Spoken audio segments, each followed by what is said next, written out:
Bueno, ¿me pueden ver ahí? Sí, se ve. Bueno, esta vez aprendí porque las otras oportunidades tenía la apertura de este archivo, esta presentación del aula virtual, pero bueno, tenía varios lugares abiertos y el mouse me jugaba una mala pasada, así que decidí directamente hacerlo como lo hacía usualmente de la carpeta. Y por eso, digamos, arrancamos. eh, es decir, la idea es completar hoy estas filminas, ver un poco el tema general de la unidad temática 3, llegar a ver el tema del cuestionario y después, digamos, a posteriori, que no va a darle tiempo para la clase de hoy, es agregar algunos accesorios. Estamos hablando de un curso de seguridad, manual de prevención, indicar un poquito lo que indica las buenas prácticas, que acá en esta presentación, y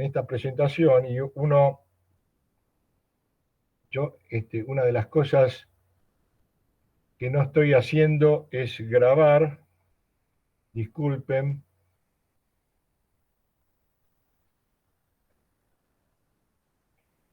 lo que no puse es la grabación, así que vamos a ver dónde tenemos acá la grabación, acá, grabar la reunión, inicia grabación.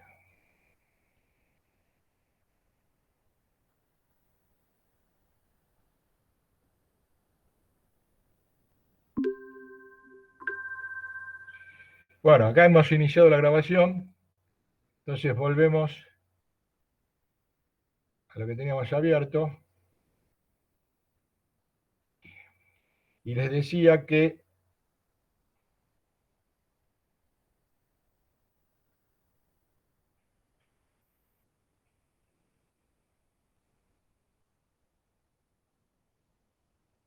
¿qué pasó acá?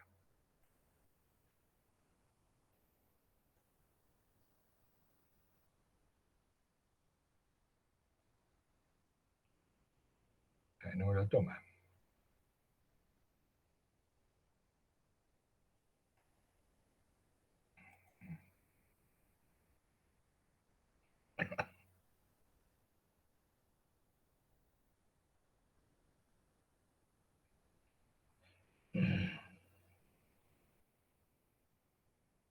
Ahí está. Bueno, les decía de que la idea era completar un poquito, vamos a también a subir algunos videos en el curso de esta semana y vamos a prolijar un poquito, la idea es ir preparando el material que aún falta, pero bueno, hoy vamos a completar lo que dejamos en la otra clase, que era fundamentalmente los trabajos y maniobras en instalaciones de baja tensión, que era cuando nos encontramos en alguna instalación de baja tensión, proceder a identificar el conductor o aislación sobre lo que se debe trabajar, eso es natural. Cuando no tengamos idea, porque no tenemos alguna forma de comprobar, siempre el pensamiento es que toda instalación debe ser considerada bajo tensión. Si no comprobamos lo contrario, con algún detector, algún elemento para probar que hay tensión o no hay tensión. O sea, verificar la presencia o ausencia de tensión. Pero digamos, a priori, para nosotros siempre la posición es considerarla bajo tensión. No se van a emplear escaleras metálicas, metros, aceiteras y otros elementos de material conductor en instalaciones con tensión. Evidentemente, una de las cosas importantes es no hacer, digamos, que las masas metálicas o elementos metálicos puedan energizarse y, digamos, producir un contacto indirecto, ¿no? Siempre que sea posible, deberá dejarse sin tensión la parte de la instalación sobre la que se va a trabajar. No siempre es posible, pero bueno, en la medida, lo más seguro es trabajar sin tensión. Cada equipo de trabajo deberá contar con el material según necesario para el tipo de tarea efectuar, los equipos de sabotaje y, bueno, acá no puedo ver qué hay. Trabajos en instalaciones de media y alta tensión, lo mismo, vamos a tener una situación de una autorización con el responsable del trabajo. Siempre va a haber sí, siempre hay un responsable de trabajo, pero en este caso hay una serie de protocolos y una serie de condiciones, que después también vamos a ver, donde aparece la figura de un responsable, un encargado del trabajo, un supervisor. Toda instalación será considerada contención mientras no se compruebe lo contrario con territorio apropiado y se coloque tierra. O sea, lo mismo que decíamos en baja, lo aplicamos en media y alta.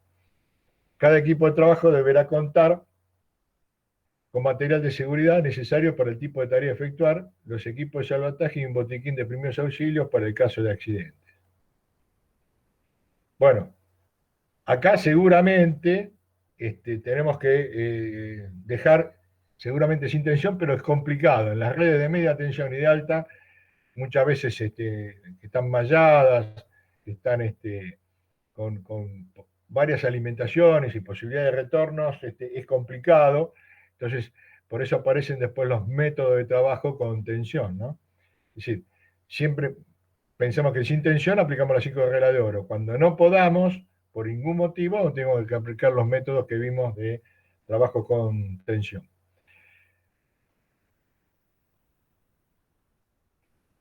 Hay dos situaciones, uno es en los puntos de alimentación y otro es en el lugar de trabajo. Entonces, en los trabajos sin tensión, en media tensión y alta tensión, tenemos punto de alimentación, aplicar la primera regla de oro, que decía la primera regla de oro, se abrirán con corte efectivo todas las fuentes de tensión, todas las fuentes de tensión. Esto es importante, ¿no? No sirve si abrimos una y queda la otra alimentando todo el circuito. Mediante interruptores y sesionadores que aseguren la imposibilidad de su cierre intempestivo. Cuando el corte no sea visible en el interruptor, deberán abrirse los sesionadores a ambos lados del mismo, asegurándose que todas las cuchillas queden abiertas.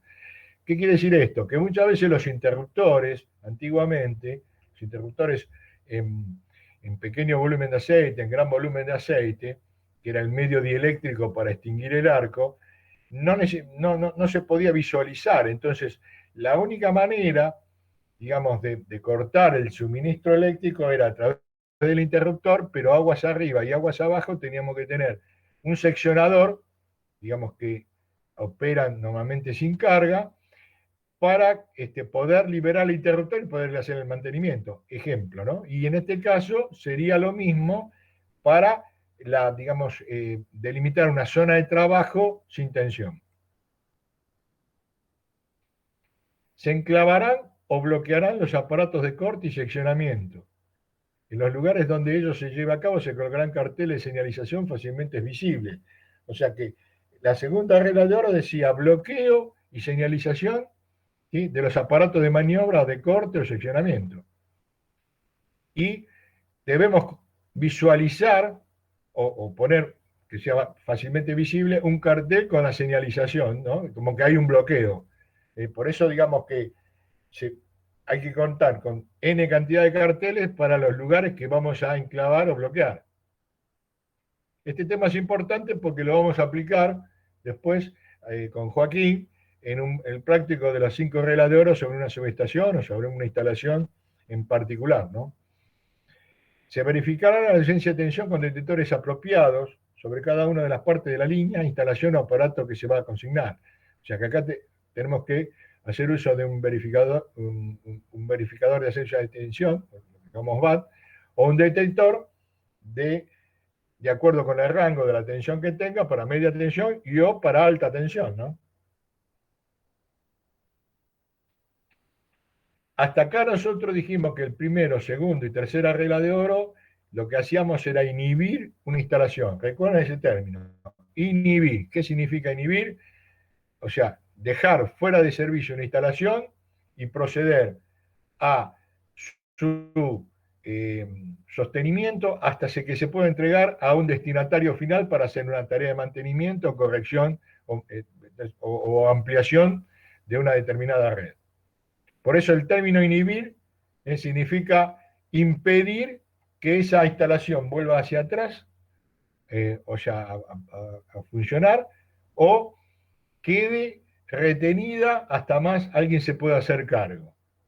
Precisamente el que se va a hacer cargo tendrá que verificar todos estos pasos, pero fundamentalmente las tareas que vienen ahora de la cuarta regla de oro, que dice que se pondrá a tierra y en cortocircuito con elementos apropiados todos los puntos de alimentación de la instalación. Se prohíbe usar la cadena de eslabones como elemento de puesta a tierra. O sea que todo esto va a tener algún elemento, que luego lo vamos a ver, para poner a tierra y cortocircuitar las fases entre sí. O sea, lo que tenemos que hacer es, si hay una conexión intempestiva o una caída de un rayo, esa digamos, tensión y corriente que se genera no llegue al lugar, no le llegue al trabajador.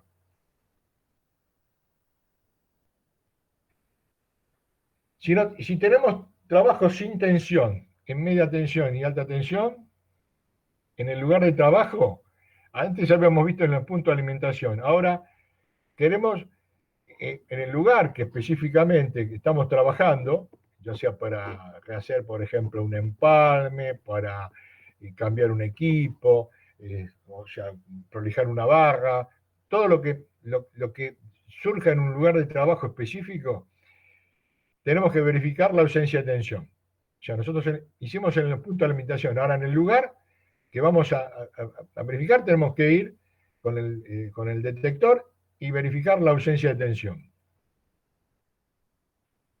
Descargar la instalación.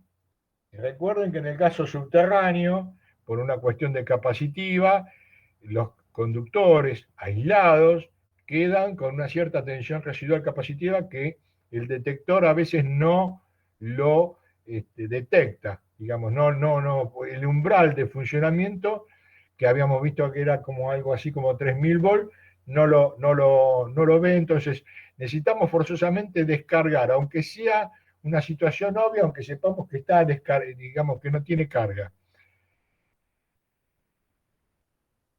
Se pondrá a tierra en cortocircuito en todos los conductores y partes de la instalación que accidentalmente pudieran ser energizadas. Estas operaciones se efectuarán también en las áreas de construcción o separadas de toda fuente de energía. O sea que antes y después del lugar de trabajo, es decir, tengo que poner también tierras y el cortocircuito, puesta tierras para evitar cualquier situación que pueda acontecer con los lugares, digamos, de alimentación, ¿no? Se delimitará la zona protegida. Bueno, acá habíamos dicho que la quinta regla de oro era la delimitación de la zona de trabajo y señalización, ¿no? O sea, como diciendo aquí se puede trabajar, no hay problemas en cuanto a la actuación del personal capacitado para hacer el trabajo. Una vez que se hizo el trabajo, esa instalación tiene que volver al servicio activo. Entonces, tenemos que hacer todos los pasos inversos y que hemos aplicado en las 5 reglas de oro, y tenemos que hacer la reposición del servicio. Es decir, es la responsabilidad del que tomó el trabajo, y en ese sentido se va a restablecer el servicio solamente cuando se tenga la seguridad de que no quede alguien trabajando en la instalación.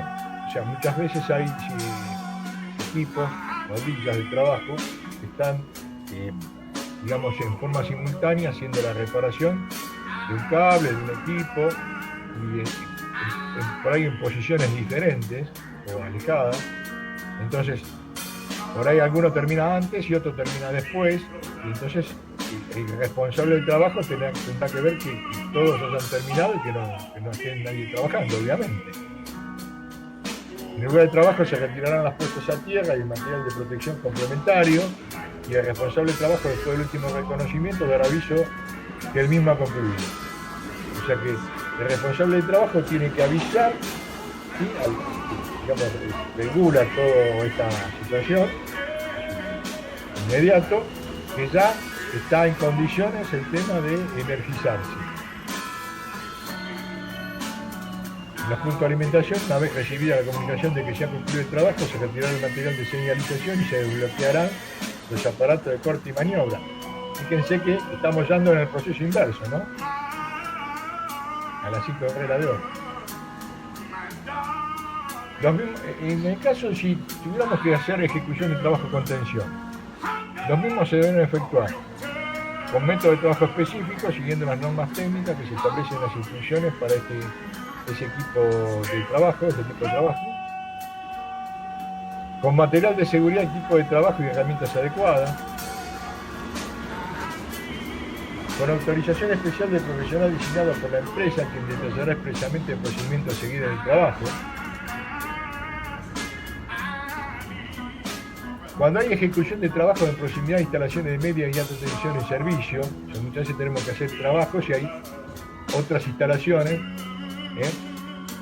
que pueden estar en el nivel de media tensión o alta tensión, que pueden incidir por cercanía en la tarea que estamos haciendo.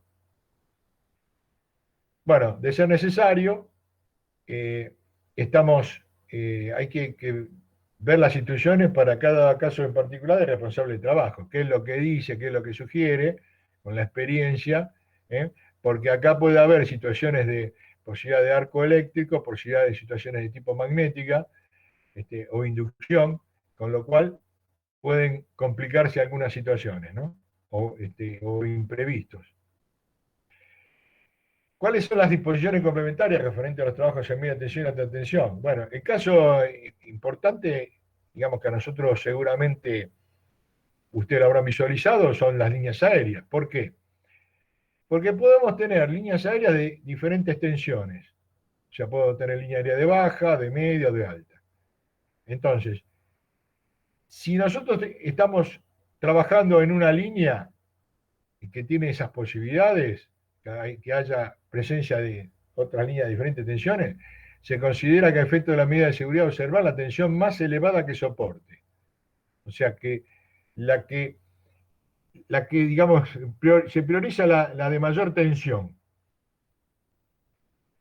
Esto también es válido en el caso de que alguna de tales líneas sea telefónica. Por ejemplo, en provincia muchas veces hay, con el tema del cable, con el tema del teléfono, hay líneas aéreas que se entrecruzan, que tienen diferencia de altura, pero por ahí están o en el mismo poste o se están cruzando a un cierto nivel, en alguna, ya sea en una extensión por la cuadra o en un cruce de calle.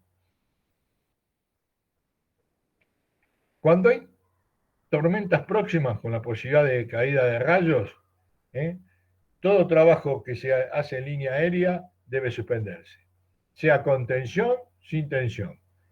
Siempre porque la posibilidad de caída de rayo, que el rayo viaje por la línea, sea esta de baja, de media, de alta, es, es, es importante y que puede provocar accidentes al personal interviniente y a las propiedades y al medio ambiente, ¿no?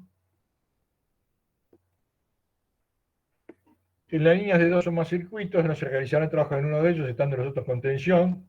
Si para su ejecución es necesario mover los conductores de forma que puedan extraer en contacto o acercarse excesivamente. Estos son a veces en las líneas aéreas, en las líneas de alta, o en algunas líneas de media, ya sea en su posición fundamentalmente vertical, en su disposición vertical, a ambos lados de un poste sostenida, pueden, digamos, efectos del viento y efectos de algún movimiento, acercarse una línea a la otra y provocar un arco, y obviamente tenemos una línea fuera de servicio y la otra en servicio, puede provocar algún accidente en el personal interviniente. Se prohíbe la realización de trabajos y maniobras con el procedimiento de hora convenida de antemano. Bueno, esto ha sido motivo de muchos accidentes. Hoy en día, nosotros con las comunicaciones, celulares, radios y toda una serie de elementos, digamos, esta situación no se da tanto, pero muchas veces hay zonas que son ciegas en cuanto a las comunicaciones. Entonces muchas veces el procedimiento, alguien dice, bueno, mira, a las 15 horas vos entrá, que nosotros verificamos. Entrá digamos, el interruptor o entrá el seccionador, que nosotros verificamos. No, eso no va, no se admite, no está prohibido completamente en todas las disposiciones de las compañías eléctricas, ¿no? Cuando en esos trabajos se empleen vehículos dotados de cabrestantes o grúas, se deberá evitar el contacto con las líneas de tensión y la excesiva cercanía que pueden provocar una descarga a través del aire. Bueno, nosotros vamos a subir un video con una grúa que hace movimientos por fuera, es en depósito interno, pero que pasa una línea por afuera y en el movimiento que hace se ve la descarga y todo el incendio que provoca. O sea que, digamos, las personas que manejan estos eh, hidroelevadores, grúas, cablestantes, tienen que tener idea de cuando acercan o hacen el movimiento de no posibilitar una posibilidad de descarga por arco eléctrico con las líneas aéreas expuestas, ¿no?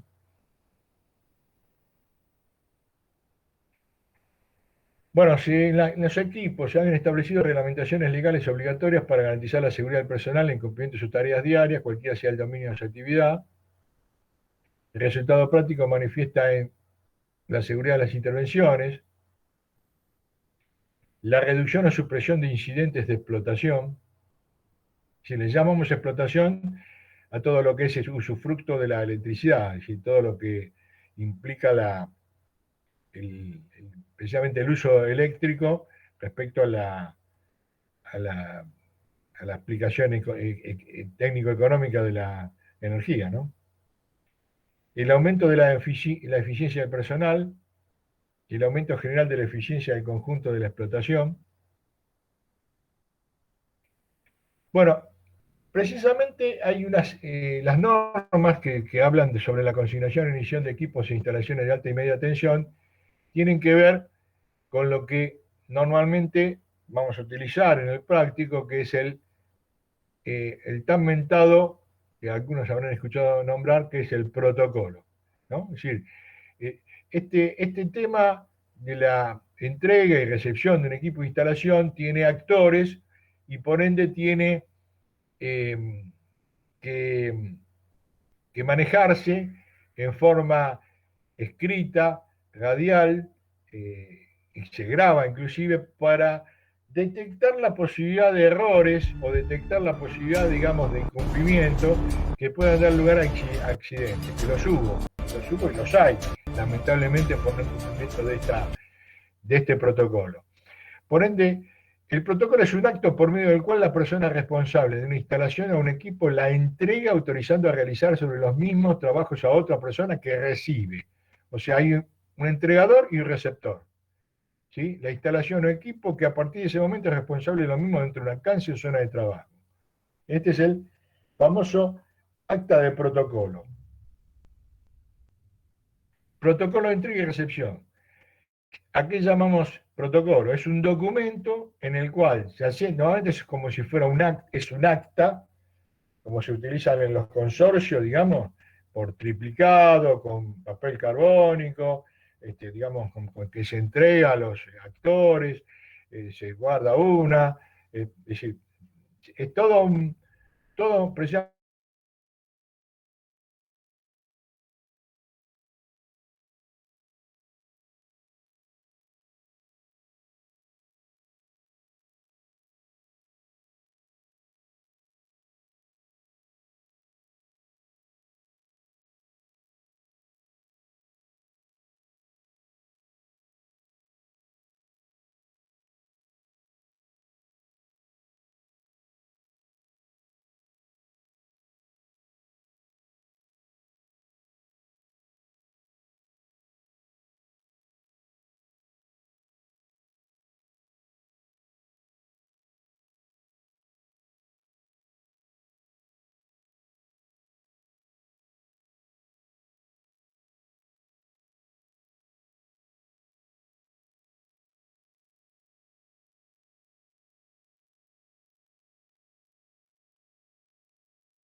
para las tres reglas de oro, con lo cual inhibe la instalación y después prepara, efectiviza la consignación para entregar la entrega a un responsable de mantenimiento o de una ampliación de obra.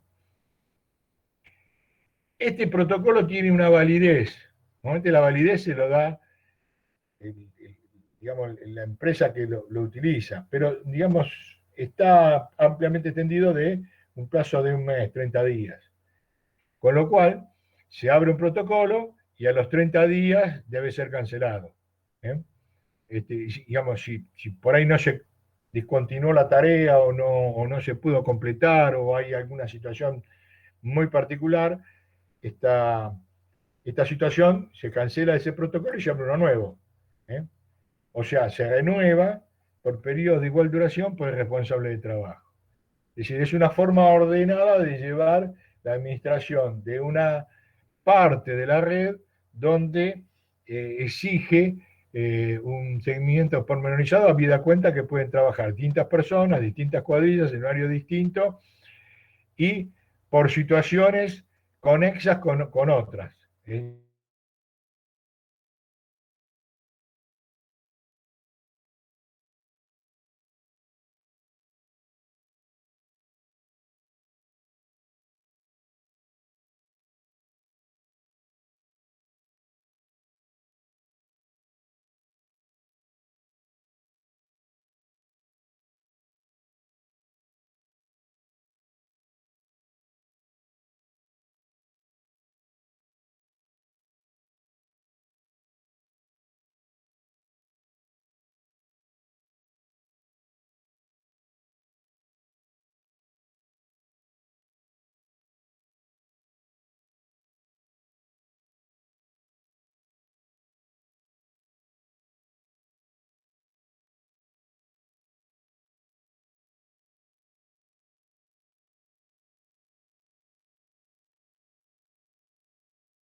A veces no.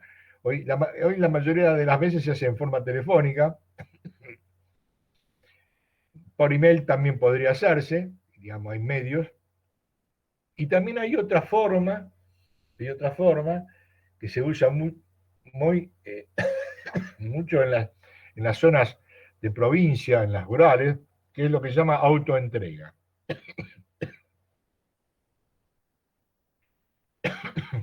Un protocolo vencido o no renovado no autoriza retirar las medidas de seguridad ni la realización del trabajo alguna asociada con este. Sobre un equipo de instalación consignada se autoriza el retiro transitorio de la puesta a tierra solo para el caso de ensayos o prueba de los mismos y únicamente durante la duración de esto. En este caso, el equipo o instalación quedará consignada sentado en esta situación en el protocolo, quedando la responsabilidad de la falta de tierra en el responsable de trabajo. ¿Qué significa esto? Bueno, se entregó una instalación, ¿sí?, consignada a un responsable de mantenimiento. Este responsable va y tiene que buscar en la parte subterránea donde está la falla. A veces la falla, es en la línea aérea se puede detectar más seguro, pero en la parte subterránea es muy difícil, porque si hay un empalme en una zona, en una traza, es difícil de decir, acá está. La única situación que puede suceder es que al reventar un empalme, digamos, se sienta olor a quemado, se levante la vereda, aparezca humo, esté caliente la vereda. Es decir, una situación o un vecino que pueda dar una indicación. Pero muchas veces el tipo de falla no es necesariamente por un empalme reventado, puede ser que se haya cortado la continuidad y no necesariamente haya habido un cortocircuito, ¿no? Simplemente hubo una discontinuidad del conductor. Por lo cual, tiene que participar normalmente algún laboratorio de ensayos de fallas que tiene que ir y obviamente ahí para poder verificar en qué lugar está la falla, tiene que hacer el retiro de la puesta a tierra, porque tiene que inyectar tensión y corriente, ¿sí? Para detectar en forma visual o en forma sonora dónde está la falla. Y visual porque va a usar seguramente algún tipo de alguna onda de choque donde pueda visualizar en ¿cómo se llama? ¿Cómo se llama la palabra? En en una pantalla, digamos, el rebote que pueda tener la forma de onda que se le manda, y también en forma, digamos, en forma auricular, detectar dónde está haciendo la descarga de acuerdo con cierto proceso, ¿no? Este, con lo cual, normalmente se llama escucha, y en ese sentido tiene que eh, retirar las puestas a tierra, con lo cual, al retirar las puestas a tierra, prácticamente está este, alterando una instalación que ya estaba consignada. Por eso es importante que, acá lo dice, en este caso, el equipo de instalación quedará consignado exentando esta situación en el protocolo, quedando la responsabilidad de la falta de tierra en el responsable de trabajo. ¿Eh? Alberto, quería Sí, agregar algo, ¿puede ser? dale. Dos cosas. Una, brevemente, que lo que está explicando Norberto, el equipo que se utiliza para, para detectar una falla, ¿sí? En un cable, supongamos que es un cable subterráneo, ¿no? Donde uno, al estar enterrado, no puede estar rompiendo en un montón de lados, sino tiene que tener un parámetro, un más menos, de donde va a romper para no errarle y estar lastimando el cable por todos lados. Y es un equipo que emite una descarga en continua. Por eso el equipo se pone una punta entre una de las fases, y ahí lo que explicó Norberto de que tiene que tener también el vínculo con la pantalla, ¿sí? Del cable. Y es un equipo donde la señal, ellos van midiendo a través, detectando, ¿no? La señal sonora, pero también con un sistema de señales donde ven que largan la onda y donde pega los picos, ahí más o menos calculan la distancia desde donde hacen la descarga, ¿sí?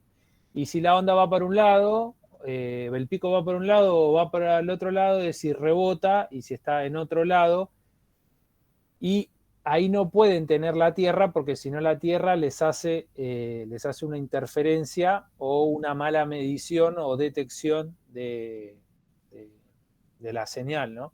Entonces, bueno, un poco lo que dice Norberto es que en el momento de que van y aplican la descarga en continua, necesitan tener lo que sería el cable, ¿sí? Sin la puesta a tierra. Lo otro que quería agregar es por qué esto de protocolo, de entrega y demás, ¿sí?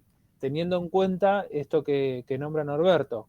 Es decir, ese cable, ¿sí?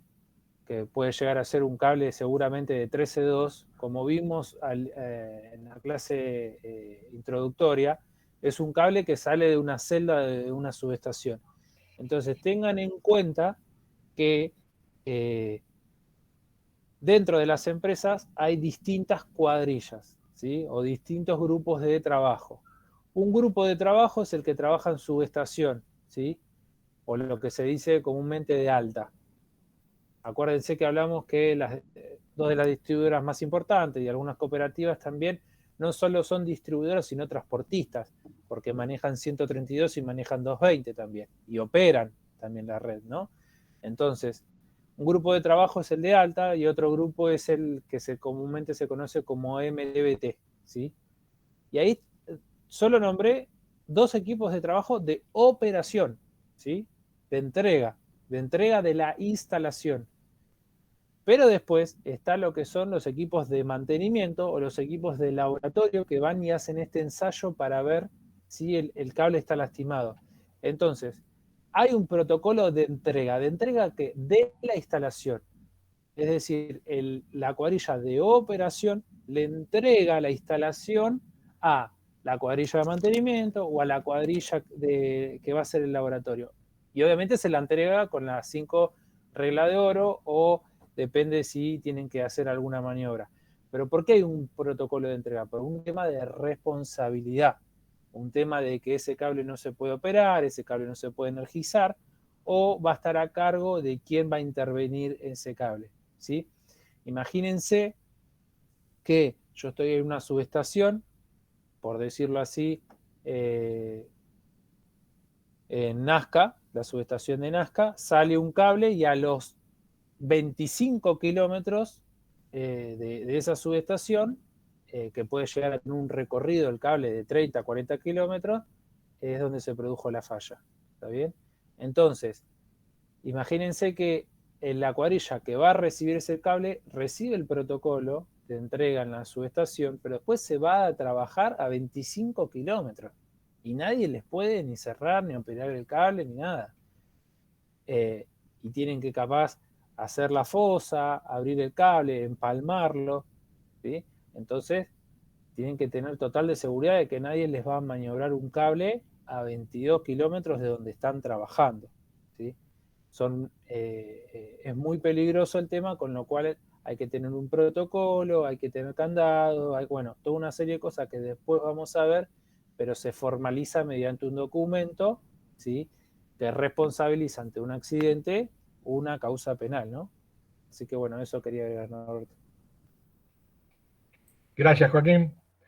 Bueno, en ese sentido, pasamos otra vez lo que habíamos dicho antes, en este caso el equipo de instalación quedará consignado, asentado esta situación en el protocolo, quedando de responsabilidad de falta de tierra en el responsable de trabajo. ¿Qué puede suceder ahora? Si sobre un mismo equipo de instalación hay más de una consignación, o sea que hay dos trabajos que digamos que son conexos, y hay abiertos dos protocolos, y se debe retirar la puesta a tierra transitoriamente, previamente deberán cancelarse todos los protocolos de las consignaciones, porque efectúa el ensayo o prueba. O sea que simplemente el que está trabajando para hacer tiene que alertar al resto de que no hagan nada, no toquen nada, y obviamente los protocolos de tales consignaciones que tienen que cancelar y después volver a abrir, obviamente. Es responsabilidad del personal que retira la tierra controlar que no queden otros protocolos de consignación abiertos. ¿Ok?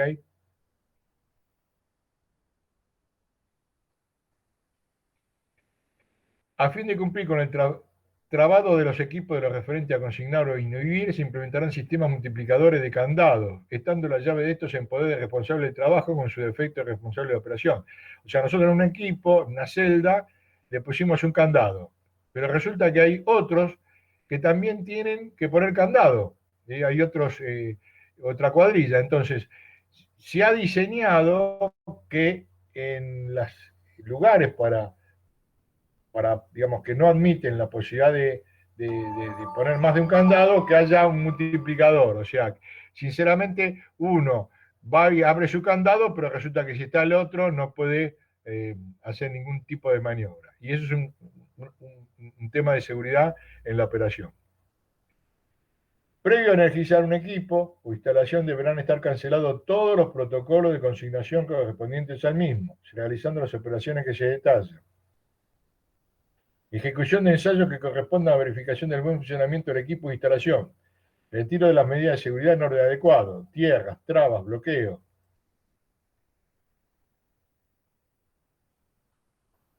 Previo al efectuar un trabajo sobre el equipo de instalación, este deberá estar obligatoriamente consignado e inhibido según corresponda. Los trabajos sobre equipos auxiliares y accesorios de baja tensión pertenecientes a un equipo principal de media tensión que puedan efectuarse con este en servicio podrán ser realizados una vez gestionado el protocolo correspondiente sin consignación o inhibición. No se olviden que ustedes en sus estaciones tienen elementos, servicios auxiliares o accesorios para comando en baja tensión, con lo cual actúan sobre el equipo principal de media tensión o alta tensión, por lo cual estos están incluidos dentro del tema del protocolo. Cada trabajo efectuado sobre un equipo de instalación deberá tener su propio protocolo y candado. La consignación o inhibición de un equipo de instalación no autoriza la ejecución de un trabajo hasta tanto no se haya entregado el equipo y instalación en cuestión. O sea, yo tengo una instalación inhibida y después consignada. O sea, no se puede autorizar hasta que se haya entregado. O sea, que tiene que haber un protocolo de por medio. Bueno, cambiamos un poquito el tema y vamos a ver algo que nos interesa, que son el tipo de lesiones. Una de las lesiones que quedamos muy importante es la electrocución. Caso de electrocución de un operario de la construcción, lesiones características. El caso que nos ocupa es el de un adulto joven, operario de la construcción, que al desplazar un andamio metálico contacta con un cable de media tensión actuando el andamio como conductor eléctrico. O sea que esto es muy típico en la zona hoy día del Gran Buenos Aires, ¿eh? Que hay muchas construcciones en donde todavía hay red aérea, y ustedes no se olviden que la red aérea de media tensión en disposición horizontal o en disposición vertical, todavía en algunos lados permanece. Entonces cuando se hace la construcción de algún edificio, no llegó a tiempo, digamos, eliminar la red aérea y pasarla subterránea. Entonces se da estas situaciones. En este caso, en el examen de ropa destaca quemadura del tejido del guante de la mano izquierda y quemaduras en el calzado de ambos pies. O sea, tiene un lugar entrante de la corriente y un lugar saliente. Por eso ambos tienen quemaduras. Fíjense, lamento, pero bueno, esta es la realidad, cómo explotó y se carbonizó la zona del pie y de la mano, el brazo, donde llevaba el andamio.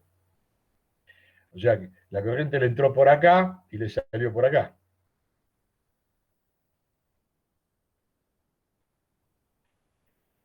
En el caso de la quemadura del dedo de un niño en 220 volt, ¿qué hacen los chicos cuando están en una casa? Siempre quieren meter los dedos en el enchufe. Por eso hoy, digamos, lo más seguro es usar el de tres patitas planas, ¿no? El dos polos más tierra de tres patitas planas, que tiene, digamos, la espiga del, del terminal de tierra más extensa, como para hacer primero contacto con tierra y después con el vivo y el neutro, ¿no? Bueno, esto es real. Yo recuerdo que cuando mi hija era chica, quería meter los dedos en el enchufe y tuve que comprar un dispositivo que todavía lo tengo, ya no tiene sentido, que se corría, digamos, y cubría el agujerito de patitas redondas, digamos, ¿no? Del toma corriente hembra, para que no pudiera meter un clavito o pudiera meter algún elemento. Bueno, acá alguien lamentablemente permitió que un chico y le quedaron quemaduras de este tipo, ¿no? Y seguramente serán quemaduras casi de 13 grados. Quemadura del brazo en un adulto en 13,2 kilovolt. Quemadura del brazo de adulto en 33 kilovolt. No se imaginan después toda la tarea que hay que hacer para reconstituir este brazo a través del Instituto del Quemado, ¿no? Bueno, lo más importante en el caso de accidente, para un poco completar el tema de riesgo, es qué tenemos que hacer.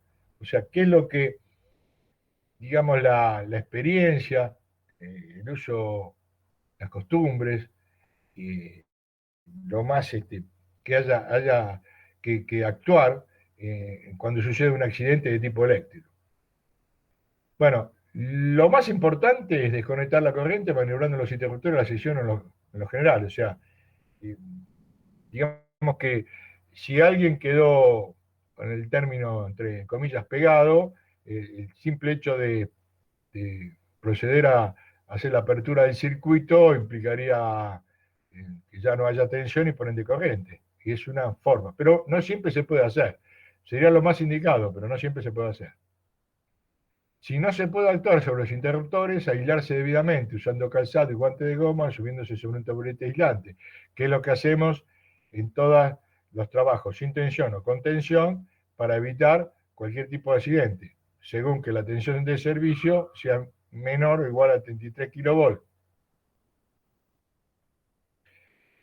Si el accidentado queda unido al conductor eléctrico en baja tensión, actuar sobre este último, separándole la víctima por medio de una pértiga aislante, si no se tiene una mano, utilizar un palo o bastón de madera seca.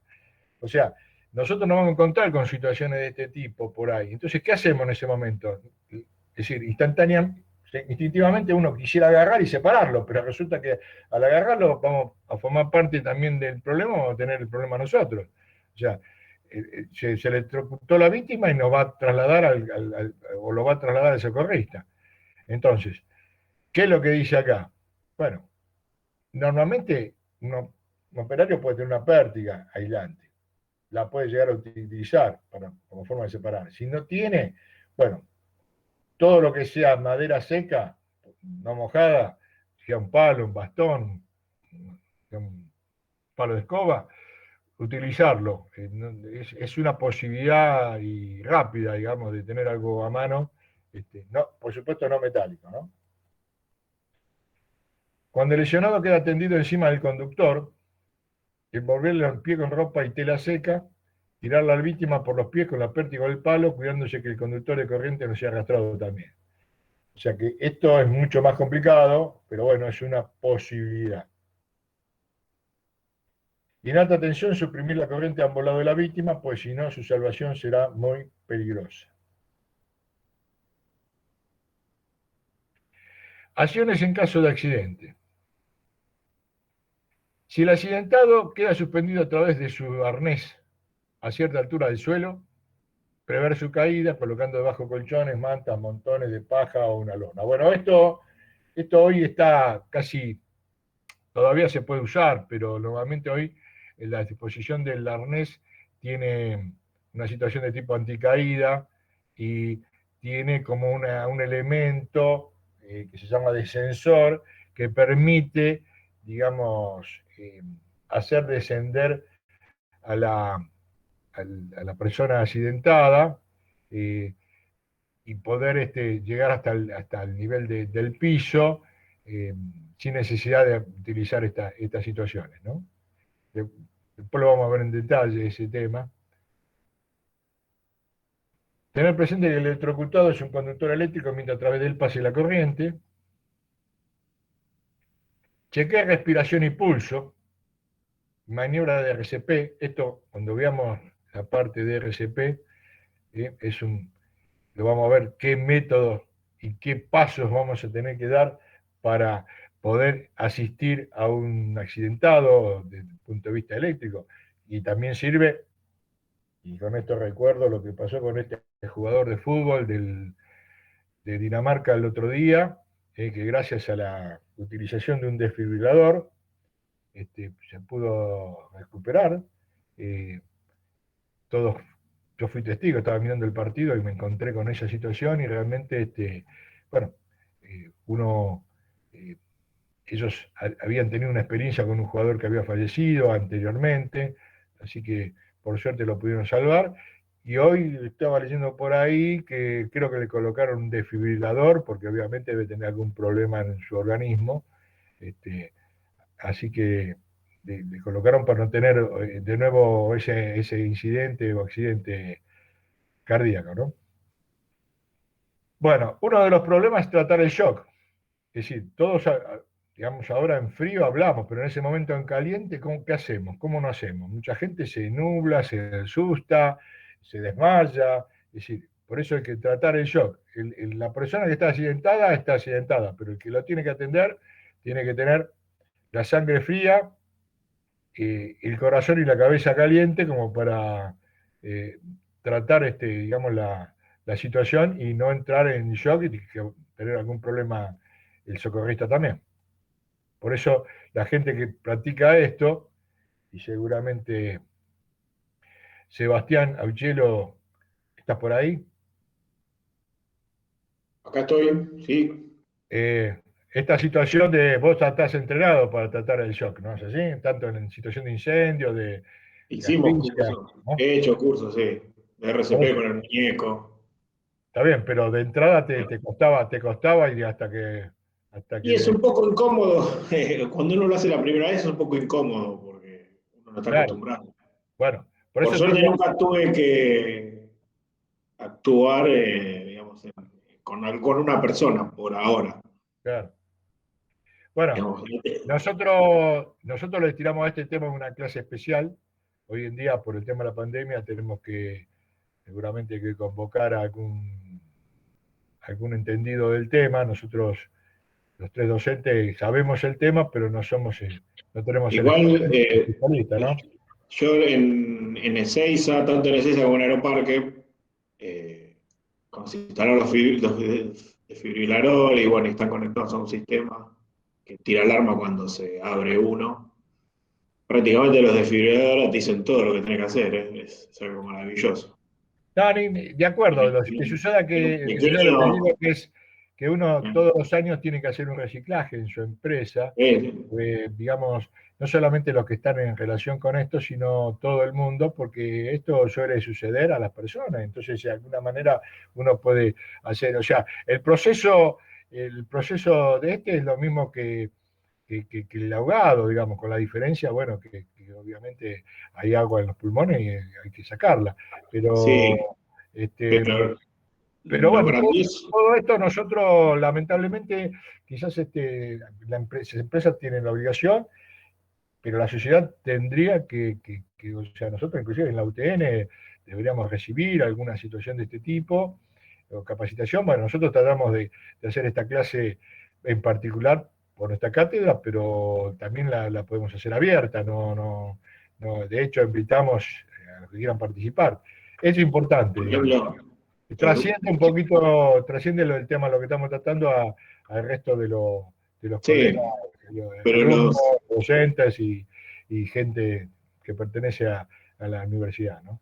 sí, pero lo que Este, decía era el desfibrilador sí, sí, viene con un pequeño ya programita y una voz bastante sí, que te habla calmado y todo, que te dice todo lo que tiene que hacer hasta lograr disparar. O sea, te dice cómo tomar la medida con los dedos a la derecha, ¿viste? Para el corazón y cómo apoyarle y disparar. No, no, hicimos la práctica ahí en Ezeiza y son fantásticos. La bueno, verdad que perfecto. cualquier persona puede operar un desfibrilador de esos tranquilamente sin haber tenido la capacitación, ¿no? Pero sí, Bueno, bueno, practicar con el muñeco de ese de goma está bueno. Al bueno, principio da digamos cosa, que pero muchos están empapados de este tema y otros quizás a lo mejor no, entonces la misión nuestra es un poco informar y nivelar y tratar de hacer una práctica que hoy por hoy no la podemos hacer, pero lo hacíamos y no. como el incendio, con lo cual ayuda y a comprender y a entender algunas cosas que uno a veces lee o de alguna manera tiene que fijar conceptos que después va a tener vivencia, digamos. Es decir, podrá tenerla o no en su vida laboral, pero seguramente hay que estar preparado. Bueno, otro de los temas es trate las quemaduras como de temperatura. Las quemaduras eléctricas casi siempre son del tipo B, con un sitio de entrada y uno o varios de salida. Entonces se pueden apreciar áreas carbonizadas o de explosión, generalmente no sangran y son indoloras. Cubra el área o área lesionada con una compresa o tela limpia y seca. Traslade el accidentado lo más rápido posible a un centro asistencial. Hoy por hoy, digamos, si una situación es quemadura, digamos, el lugar más indicado en Ciudad Autónoma es el Instituto de Quemado, ¿no? Y en la calle Pedro Goyena y Chef, entre Chef y Biel, creo. Bueno, ¿qué sabemos o qué podemos conocer de quemaduras? En las quemaduras tenemos dos situaciones, qué hacer y qué no hacer. Vamos a ver qué es lo que podemos hacer. Si las ropas están ardiendo, apague el fuego de inmediato, haciendo que la víctima caiga y ruede, envolviéndola en una manta ignífuga. O sea, lo que le tenemos que hacer es sacar el oxígeno, ¿eh? Cuando hay fuego. Con lo cual, a mí me pasó esta experiencia, no a mí personalmente, pero a un amigo que se, se prendió fuego y enseguida se tiró al piso, este, o sea, se tiró al piso, se puso horizontal y rodó y se apagó, ¿no? Pero en algunos casos hay que enseguida envolverlo con una manta ignífuga, lo que se propone. Eh, para una persona no puede caer o rodar, digamos, no sabe. Que como yo decía, en un problema en una cámara, al tirarse cuerpo a tierra, cuando hay explosiones o humo, ¿no? Bueno, en el caso de quemaduras hay que valorar el estado general del afectado y la extensión de las quemaduras. Por eso digo, hay que tener un poco de sangre fría. Retirar todo tipo de anillos, pulseras o relojes, prendas ajustadas antes de que la zona empiece a hincharse y puedan dificultar la circulación. Yo les recuerdo que una de las condiciones que tiene la gente que trabaja en electricidad es no trabajar con elementos metálicos. ¿Qué pasa si pasa corriente por el cuerpo y nosotros tenemos elementos metálicos, como anillos, pulseras, relojes? Esa parte se va a calentar, como todo metal, o sea, aparte de transmitir electricidad, transmite calor, y va obviamente a quemar las zonas que está cubriendo, ¿no? En caso de un anillo, una pulsera, un reloj.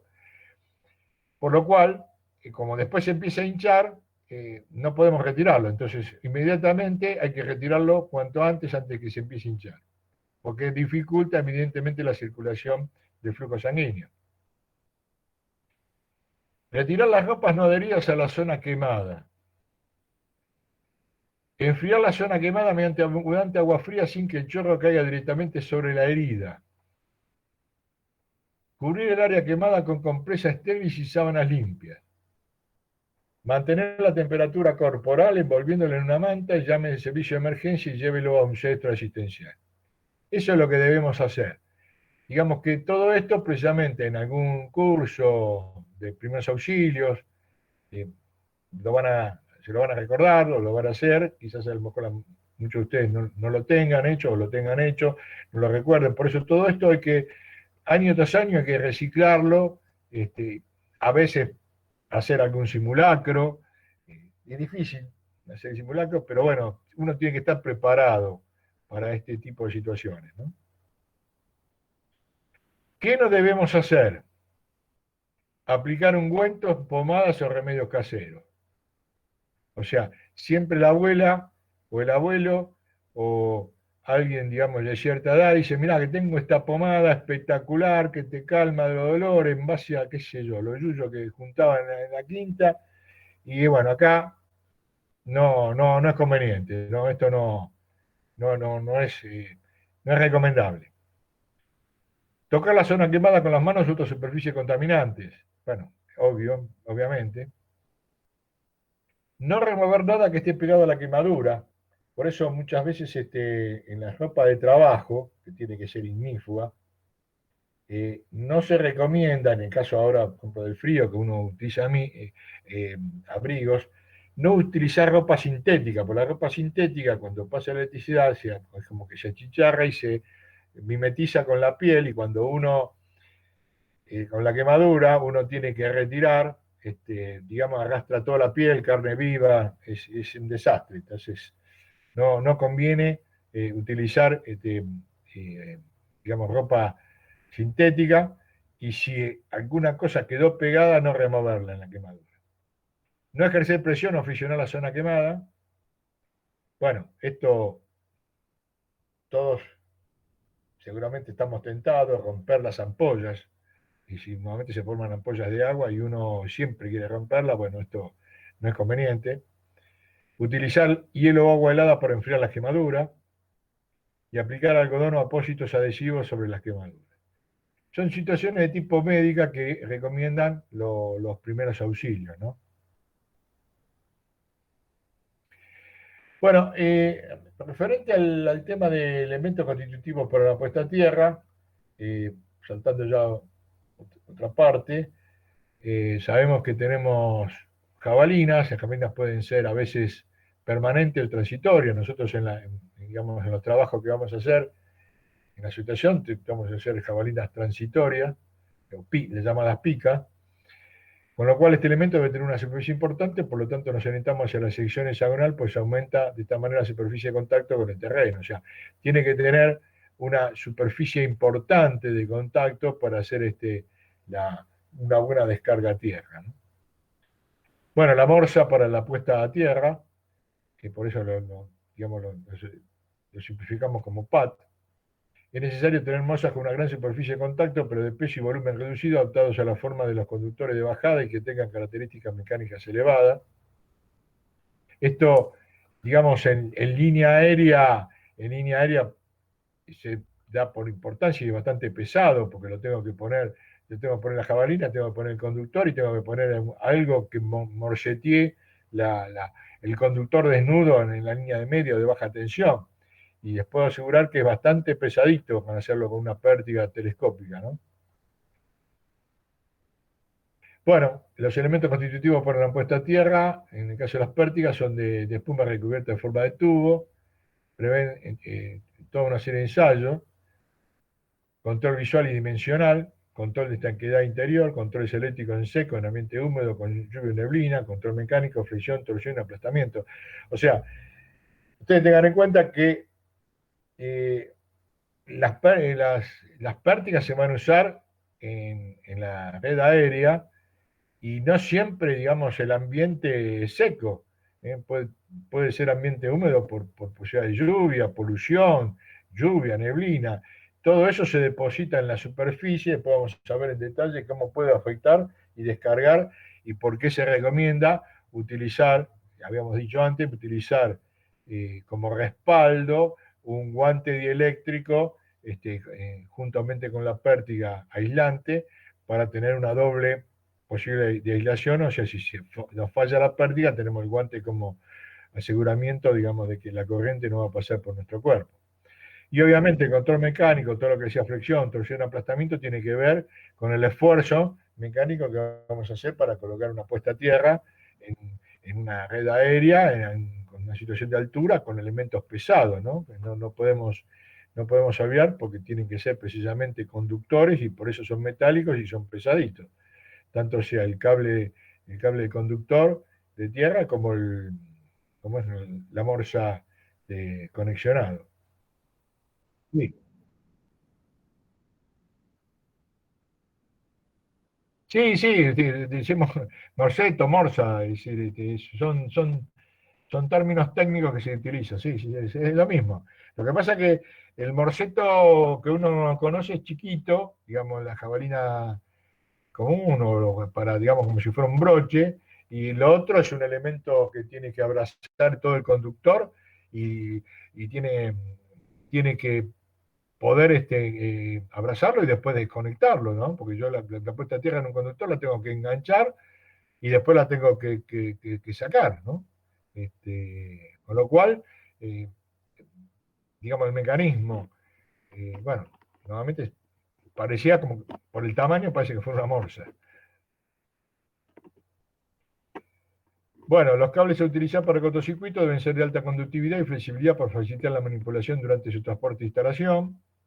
Los cables están recubiertos por un material aislante transportable que tiene distintas funciones: proteger mecánicamente el conductor, asegurar aislación para evitar la utilización en caso de contacto fortuito en el momento de colocación. O sea, el conductor no es desnudo, sino que tiene como una vaina de plástica para proteger mecánicamente al conductor y evitar que se dañe los hilos del conductor, que normalmente es de aluminio.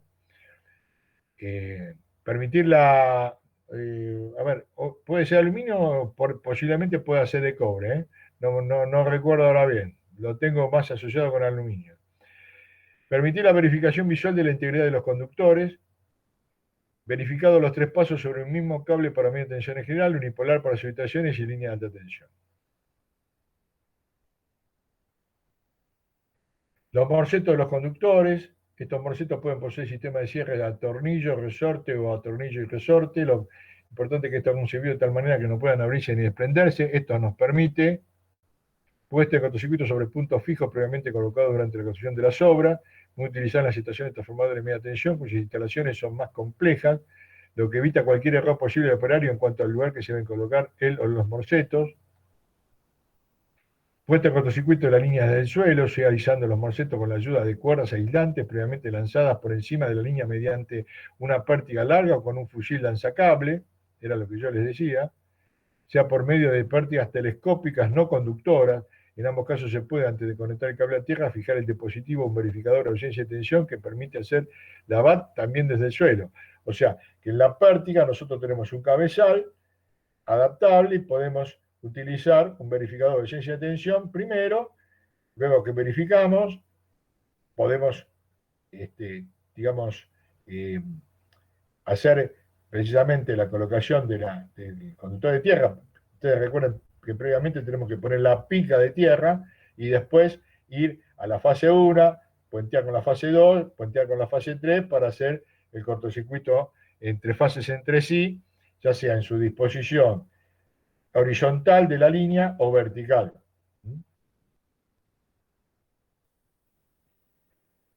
Medidas para realizar trabajos de instalaciones eléctricas, instrucción y habilitación del personal. Toda persona que realice trabajos eléctricos estará previamente habilitado y deberá poder acreditar en todo momento que posee conocimiento suficiente en los siguientes aspectos. Bueno, nosotros vamos a dar algún tipo de esta situación, que son las resoluciones 68 y algunas otras resoluciones, que hacen al tema de que el personal tiene que estar instruido y habilitado.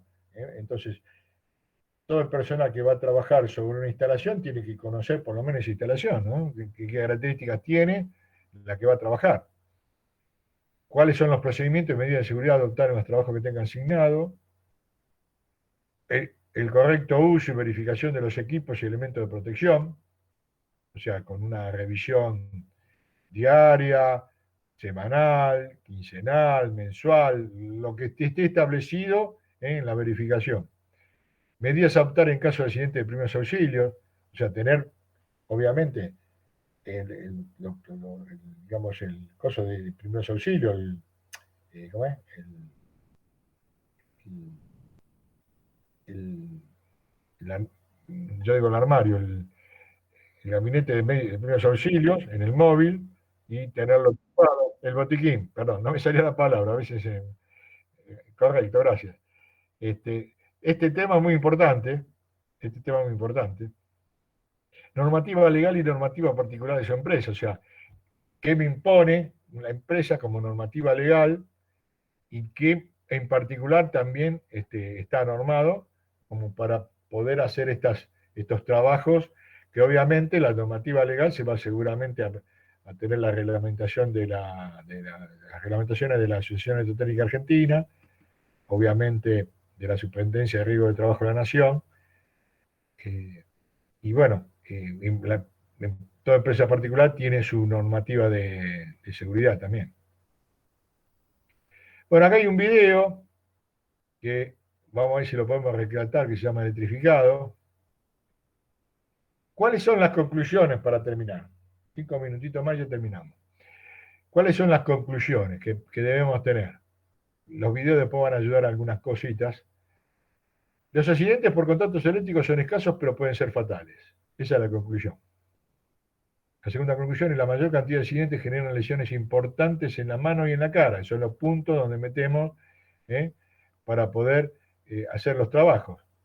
Las manos y la cara. Posiblemente también acá falte en alguna medida los pies. La persona cumple la función de conductor en una descarga. La humedad disminuye la resistencia eléctrica del cuerpo y mejora la conductividad. Esto es importante. Por eso, de alguna manera, los disyuntores diferenciales tienen que protegernos, como lo hemos visto, pero aparte, en los lugares donde haya humedad, o haya, por ejemplo, en los lavabos, no poner un toma, eso está en la reglamentación, a una cierta distancia, lo mismo que en los lugares donde puede haber gas, escape de gas. Y en el caso de, digamos, fuentes, en el caso de un tanque de agua, en el caso de piletas particulares, que tengan algo flotante en el caso del tanque, o algún tipo, digamos, de transformador de aislación, estos tienen que ser de 220 a 12 volt. O sea, por eso la humedad disminuye la resistencia eléctrica del cuerpo y por ende debemos disminuir la tensión aplicada, pasarlo de 24 volt de ambiente seco a 12 volt de ambiente húmedo, porque se mejora la conductividad por el tema de la piel. Sí, dale.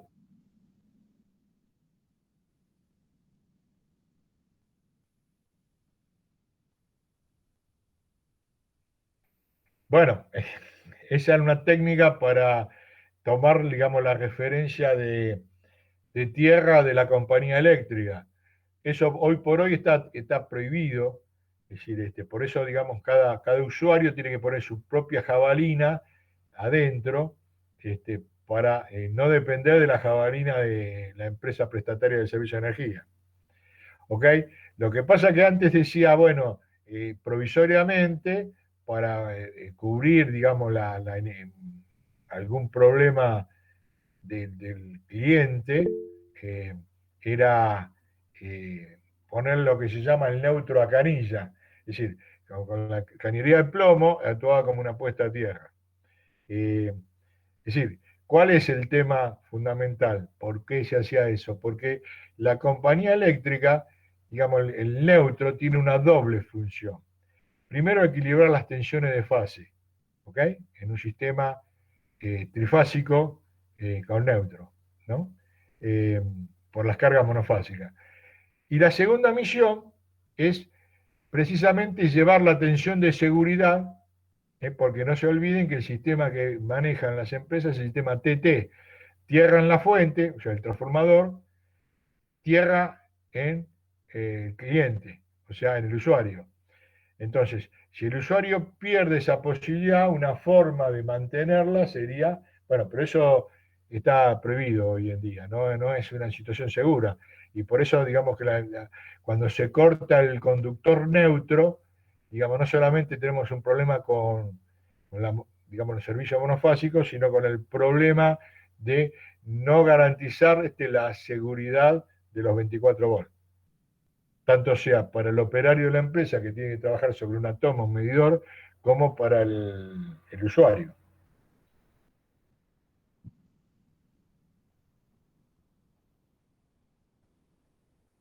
Claro, exactamente. Digamos, por eso es importante que el disyuntor, una de las recomendaciones que viene bien por tu consulta, yo lo practico eso en la revisión que hago normalmente, tiene que estar bien polarizado, o sea, que tiene que estar lo que es el vivo y el neutro. Cuando está invertido, el disyuntor no actúa. Es decir, tiene una polaridad definida. Las personas deben estar capacitadas para prevenir accidentes de origen eléctrico, es lo que tratamos de alguna manera de instruir. O sea, ustedes están ahora con una cátedra, pero en definitiva el día de mañana van a recibir seguramente capacitación o van a participar en algún seminario, y seguramente van a ver cosas mucho más amplias o más detalladas de este tema. Pero en definitiva todos tenemos que estar capacitados para prevenir accidentes de origen eléctrico. Se puede trabajar en equipos eléctricos con bajo riesgo si están colocados debidamente a las protecciones. Bueno, nosotros acá un poco veíamos el tema de la prevención, es decir, ¿cuál es la idea? Prevenir, trabajar sobre las causas, ¿sí? Para que no haya accidentes y sus consecuencias. O sea, con la prevención se controlan niveles aceptables de riesgo, de esta forma se minimizan las causas para que para que un accidente no ocurra, digamos. ¿Cuál sería el mensaje final para dar, digamos, como cierre de esta presentación?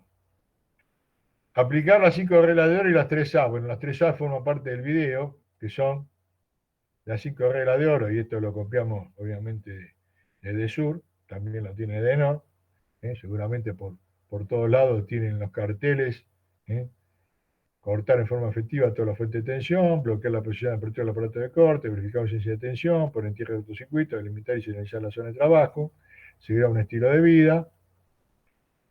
Las 3A es atención, o sea, uno tiene que prestar atención al lugar que lo rodea para ver cómo analizar y plantearse. Después tener actitud, decir, bueno, yo esto qué hago ahora, lo arreglo, no lo arreglo, me meto, no me meto,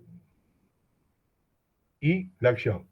Por eso la regla 3A, atención, actitud y acción. Esto lo vamos a corroborar en un video que vamos a subir. Fundamentalmente la vida de cada uno de nosotros depende de esto.